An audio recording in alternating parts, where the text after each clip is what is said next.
కూడా మీకు ఇక్కడ కనిపించాలి. ఆలోచన ఇక్కడ ఉండాలి. అనుభూతి, ఆలోచన, ఆచరణ. ఏంటి? ఈ మూడు కలవాలి. ఇక్కడేమో తినాలనిపిస్తా ఉంటది, ఇక్కడేమో అనిపిస్తా ఉంటుంది, ఇక్కడేమో టీచర్ చెప్పింది గిఫ్ట్ అంటాం. కోఆర్డినేషన్ ఉందా? ఉందా కోఆర్డినేషన్? ఉందా? This is the only the reason why we are unable to reach our goal. Me goal ఏంటి?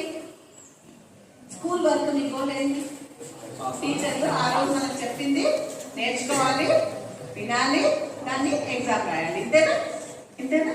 So be kind. This is, నేను మీకు జూన్లో వచ్చాను, జూలైలో వచ్చాను, 4 hours చెప్పేదాన్ని. అంటే how to read, how to recite.